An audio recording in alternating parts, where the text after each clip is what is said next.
네, 여러분 안녕하십니까. 음악과 함께하는 최목의 알랑가몰라 TV 구독해 주시는 시청자 여러분들께 감사의 말씀을 드리겠습니다. 지난주에 색소폰 연주로 동영상을 보내드렸는데요.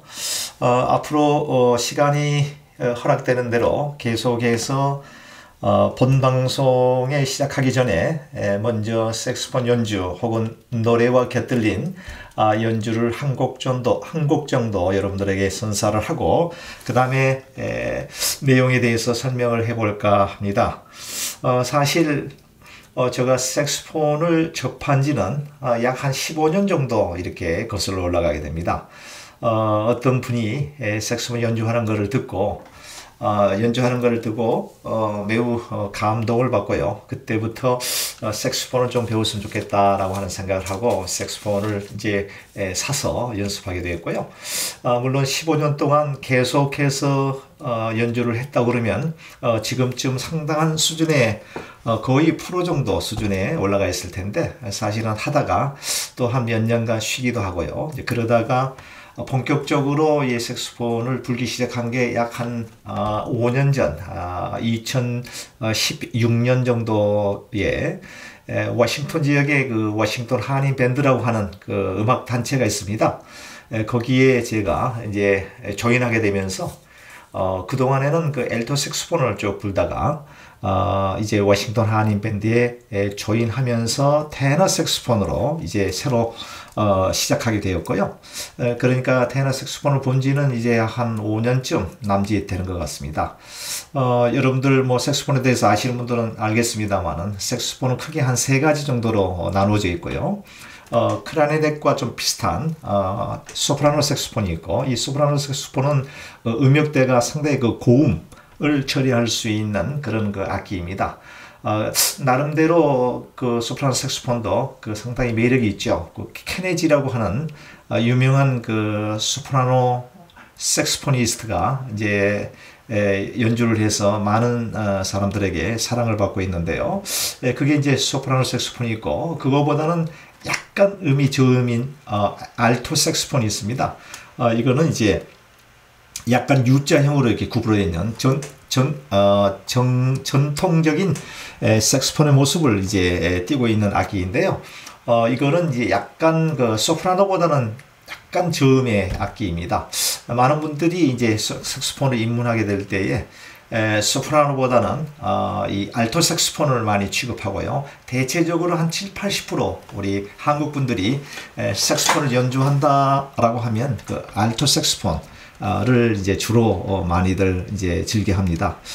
그리고 이제 제가 불고에 있는 이 테너 색소폰이라고 하는 게 있는데요. 테너 색소폰은 알토보다는 좀 더 사이즈가 크죠. 이 관통도 좀 굵고요. 이래서 음역대는 그 중저음의 소리를 내는 그런 악기이고, 사람의 그 감성을 가장 아주 적절하게 표현할 수 있는 악기가 테너 색소폰이라고 그러고요. 테너 색소폰의 그 중저음의 음악을 연주할 때 많은 사람들이 감동을 받게 되고 뭔가 아주 이상야릇한 그런 그 무드에 빠지는 그런 그 특징이 있습니다. 그래서 테너 색소폰을 이제 엘토에서 테너로 바꾸게 되었고, 테너 색소폰은 엘토보다는 좀 더 이 사이즈가 크고 통이 좀 굵은 것으로 인해서 폐활량, 이 호흡량이 좀 훨씬 더 많이 필요로 합니다.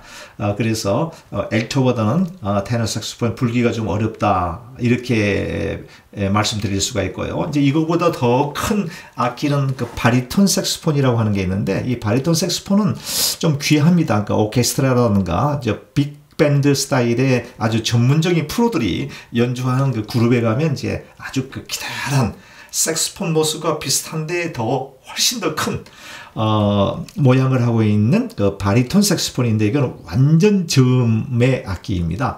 대체적으로 이제 소프라노, 엘토, 그 다음에 테너 색소폰, 이렇게 세 가지 종류가 일상적으로 많이들 하는 악기가 되겠습니다. 저도 이제 테너 색소폰을 연주하면서 이제 테너 색소폰에 대한 그 매력에 이끌리게 되고, 물론 불기가 상당히 힘은 됩니다만은 그래도 나름대로 상당히 그 매력이 있어서 테너 색소폰을 즐겨 불곤 하고요. 제가 소속되어 있는 그 밴드에서도 테너 색소폰을 하는 한 사람으로서 그 단원에 이제 열심히 지금 따라가고 있는데요.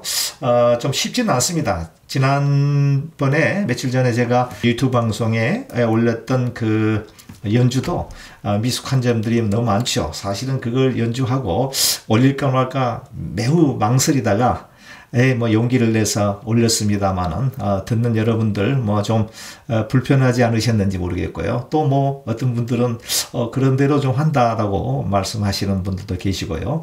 좀 더 열심히 연습해서 좋은 곡으로 최목의 알랑가 몰라 TV 본 방송에 들어가기 전에 한 곡씩 이제 가급적 기회가 주어지는 대로 제가 연주하고 그 다음에 본론에 들어가는 그런 형태로 이제 프로그램을 진행해 보도록 하겠습니다. 오늘 연주는 여러분 어떠셨습니까? 네, 사랑이여, 유심초의 노래인데요. 이 노래도 많은 대중들이 즐겨하는 그런 음악이고 상당히 이 역사가 오래됐습니다만 아직까지도 많은 사람들에게 익히 사랑을 받고 있는 그 곡이 바로 사랑이여라고 하는 곡이고, 대체적으로 건전가요 건전 가요에 속하는 이 노래로서 노래방에 갔을 때 많은 우리 한 40대, 50대, 70, 80 세대의 우리 분들이, 많은 사람들이 즐겨 부르는 곡 중에 하나가 아닌가 싶습니다. 다소 미숙한 점이 있었더라도 여러분들이 넓으신 마음으로 이해하시고 잘 감상해 주셨으리라고 믿고 감사를 드립니다. 이거 워싱턴의 날씨는 이제 전형적인 이제 가을에 진입을 이미 했고요. 밖에 나가 보니까 이제 나무 잎사귀들이 노란색 혹은 붉은색으로 해서 단풍이 이제 거의 절정에 이르는 바로 그 직전에 있는 그런 상황이 있고요. 이거 워싱턴의 날씨는 이제 사계절이 뚜렷하고요. 한국과 좀 비슷합니다. 그래서 봄, 여름, 가을, 그리고 겨울이 이 사계절이 뚜렷한 계절의 기온을 가지고 있는 지역이 바로 이 워싱턴 DC, 미국의 수도가 되겠습니다. 얼마 있으면 이제 단풍도 이제 절정에 이를 거라고 보고요. 뭐 한국도 단풍하면은 뭐 정읍 내장산이라든가 설악산이라든가 이런 곳에 아주 그 아름다운 그런 그 단풍의 절정을 많은 분들이 이제 즐기기 위해서 산행을 하는 분들이 많이 있게 되는데, 이곳에도 여기에서 한 4, 50분 정도만 자동차로 나가게 되면 국립 압권 그 쉐란도 마운틴이라고 하는 곳이 있고요. 과거에 제가 한 몇 번 그 할리 데이비슨 펫보이를 타고 그곳에 경치를 그때는 뭐 여름이었습니다만은 가을에 쉐란도 마운틴의 그 경치는 그야말로 참 압권 중의 압권입니다. 그래서 더 춥기 전에 한번 기회가 된다면 제가 바이크를 타고 또 그 장소에 가서 그 쉐란도 마운틴의 절경을 한번 여러분들에게 소개해 드릴까도 생각하고 있습니다. 기대 많이 해 주시기 바랍니다. 지난주까지 프로테스타티오의 반격이라고 하는 그런 제목으로 한국 기독교를 병들게 한 원인이 무엇인가에 관한 주제로 해서 한 7번에 관한 시리즈로 이제 방송을 해드렸고요. 오늘은 이제 그 마지막 시간이 될 것 같습니다. 다음 시간에는 이 주제 말고 다른 주제로 이제 선정을 해서 이제 방송을 드릴 생각이고요. 그동안 한 7차례에 걸쳐서 한국 기독교를 병들게 한 원인, 무엇이 한국 기독교를 사람들로부터 외면하게 되었는가에 대한 그 이유에 대해서 쭉 설명을 드렸는데요.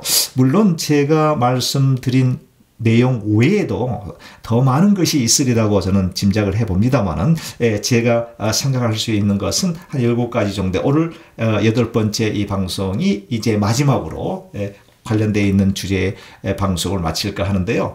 여러분들 혹시라도 제가 생각하지 못했던, 미처 생각하지 못했던 어떤 부분이 있으면 댓글을 남겨주시면 또 나름대로 그 부분에 대해서 한번 연구해서 함께 방송을 통해 말씀을 나누는 그런 그 기회도 생각을 보려고 합니다. 여러분들 주저하지 마시고요. 혹시라도 좋은 그 한국 기독교를 병들게 한 그 이유에 대해서 아시는 거 있으면 말씀해 주시면 대단히 감사를 드리겠습니다. 사실 오늘 방송을 하기 위해서 무엇이 또 한국 기독교를 병들게 한 원인이 될까라고 하는 생각을 하면서 고민하던 차에 유튜브 방송 채널 가운데 양이삼 TV, 카타콤이라고 하는 유튜브 명으로 아주 역동적으로 매우 활발하게 유튜브 방송을 하시는 그 채널을 제가 발견하게 되었고요. 지난주에 방송한 내용 자체가 저에게는 상당히 공감을 해서 이 부분에 대해서 한번 우리 제 알랑가몰라 TV에서도 말씀을 드리면 좋겠다라고 하는 생각을 해서 이제 지난주에 방영되었던 양이삼 목사 카타콤이라고 유튜브 방송에서 방송되었던 그 주제를 좀 제가 발췌해서 덧붙여서 오늘 방송을 해 볼까 이렇게 생각합니다. 그 방송에 대한 제목은요. 주님만이 전부라고 좀 하지 마라라고 하는 주제였습니다. 어떻게 보면 좀 please 제발 모든 것이 예수님뿐이다. 주님뿐이다. 주님만이 전부다라고 말하지 말라라고 하는 그런 의미인데요. 어떻게 보면 뭐가 이게 잘못됐다라고 하는 것이냐. 보수적 기독교 시각으로 볼 것 같으면 당연히 주님만이 전부라고 말해야지 무슨 뚱딴지 같은 소리냐라고 반대적 견해를 가지고 계신 분들도 있으리라고 봅니다만은 이 제목에 대한 근본의 뜻은요. 주님만이 이 전부라고 생각하면서 그 외에 세상에서 행할 수 있는 의식주에 관련되어 있는 문제, 일하는 일에 관한 문제, 직장 문제, 사회활동에 대한 문제, 이런 모든 것들을 등한시하는 그는 극단주의적 신앙관을 갖고 있는 것을 꼬집어서 하는 말씀이 아닌가 이렇게 생각을 해봅니다.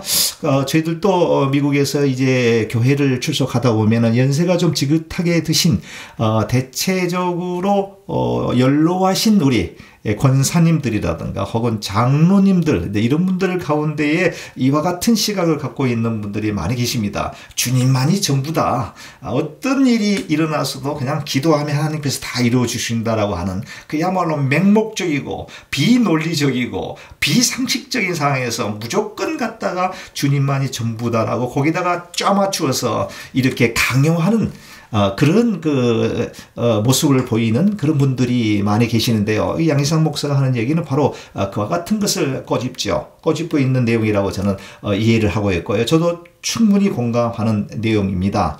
우리가 이 세상을 살아가기 위해서는 물론 하나님의 말씀, 주님의 말씀이 그 파운데이션, 기초가 되는 건 맞습니다. 그 기초 위에 이 세상에 살아가는 동안에 없어서는 아니 될 많은 사회적 일, 의식주에 관련되어 있는 일, 먹고 사는 문제에 관련되어 있는 일, 사회생활 하는 데에 관련되어 있는 문제를 등한시 해서는 안 된다고 하는 것이죠. 신약성경에 예수님께서 제자들이 바리새인들이 그런 질문을 했던가요? 율법의 가장 큰 계명이 무엇입니까? 라고 질문했을 때 예수님께서는 하나님을 사랑하고 하나님을 섬기고 그리고 내 이웃을 내 몸과 같이 사랑하라. 이것이 첫째 되는 계명이요 선지자의 강령이다라고 하는 말씀을 우리가 기억해 볼 때 하나님을 사랑하고 그와 동시에 내 이웃을 사랑해야 된다고 하는 것이죠. 하나님만 사랑한다라고 생각하고 살아가고 있는 크리스찬들은 내 이웃에 대해서 등한시 하기가 쉽다라고 하는 것이죠. 내 삶에 대해서 무관심하고 내 이웃에 대해서 내 형제들에 대해서 관심을 갖지 않는 경우들이 많다라고. 그것은 비신앙인들이 하는 짓이야. 오로지 우리 크리스찬들은 하나님만 보고 나가야 된다라고 그렇게 주장하는 분들이 많이 있다라고 하는 점이 있는 것인데 그 점을 바로 양해삼 TV에서는 지적하는 것입니다. 저 역시 그 부분에 대해서도 저도 같은 생각을 갖고 있습니다. 어떻게 하나님만이 전부다라고 이해하고 신앙생활을 할 수 있겠습니까? 그렇지는 않죠. 하나님께서는 물론 하나님의 말씀 중요하죠. 주님의 말씀 중요하죠. 그 위에 이 세상에 살아가는 데 있어서는 없어서는 아니 될 귀중한 의식주에 관련되어 있는 문제에 대해서도 당연히 생각하고 살아가지 않으면 안 된다라고 하는 것입니다. 이렇게 두 가지를 이해하면서 성취하며 살아가야 된다라고 하는 것이 올바른 크리스찬들의 모습이 아닌가라고 생각을 해보게 됩니다. 성경에 예수님께서 40일 동안을 금식하고 나왔을 때 사단으로부터 마귀로부터 시험을 당하는 첫 번째 시험이 돌을 들어 떡이 되게 하라라고 하는 시험이 있는데 주님께서는 구약성경 신명기에 있는 말씀을 인용해서 사람은 떡으로만 살 것이 아니라 하나님의 입에서 나오는 말씀으로 산다라고 하는 말씀 속에도 사람이 떡으로 살아가는 데에 그것만으로는 안 된다. 하느님의 말씀에 기초하여 하나님의 말씀으로 살아가야 된다. 이 말 속에는 떡과 하나님의 말씀을 공히 함께 중요하게 여기며 살아가야 된다라고 하는 말을 묵시적으로 내포하고 있다라고 하는 말이 되겠습니다. 흔히들 우리 기독교의 신앙 가운데는 다분히 이분법적, 이원론적 그리스의 철학에 근거하여 신앙을 하나님의 말씀을 이해하시는 분들이 많이 있는 것 같습니다. 이것이 바로 한국 기독교를 병들게 한 원인 8번째가 아닌가 생각을 해보게 됩니다. 물론 성경 속에는 선과 악이라고 하는 것이 있고 하늘과 땅이라고 하는 거 있고 흙과 백이 있고 양과 염소가 있고 오른쪽과 우편이 있고 택함을 받은 자와 택함을 받지 못한 자가 있는 건 사실입니다만은 그러나 성경을 깊이 있게 들어가 보면 그와 같은 이분법적 논리로 성경을 이해하게 되면 상당히 문제가 많이 있습니다. 성경 속에 사도 바울도 영지주의, 성경에 바울이 지적했던, 바울이 경계했던 초대교회의 기독교인들 가운데에 그리스의 철학적 사상의 그나스시즘, 이 영지주의라고 하는 마치 이 이분법적 논리에 의한 뭔가를 바라볼 때 교회의 일, 교회에서 이루어지는 하나님의 일은 성스러운 것이고 세상에서 하는 일은 다 속된 일이다라고 하는 이해, 이것이 바로 이분법적 논리에 근거한 하나의 이론이라고 봐지고요. 우리 기독교인들은 그와 같은 모습에서 벗어나서 성숙한 기독교인으로서 하늘의 나라가 이 땅에 이루어지는 것과 같이 예수님의 주기도문에도 나와 있는 것처럼 우리는 하나님의 말씀도 중요하고 이 세상의 것들도 소중하다라고 하는 이 생각을 꼭 우리는 킵하면서 성숙한 기독인으로서의 모습으로 좀 더 세상에 있는 많은 사람들로부터 우리 기독교가 이성적으로 접근하는 데 큰 도움을 기여할 수 있는 그와 같은 저와 여러분들이 됐으면 좋겠다라고 하는 생각으로 오늘 이제 기독교를 병들게 한 원인 8번째 시간으로 이와 같은 이의 주제는 오늘 마감하도록 하겠습니다. 여러분, 일교차가 매우 심합니다. 감기 걸리지 않고 코로나19로 인해서 어려움 겪지 않도록 건강에 각별히 조심하시고요. 다음 시간까지 여러분들 안녕히 계시기 바랍니다. 대단히 감사합니다.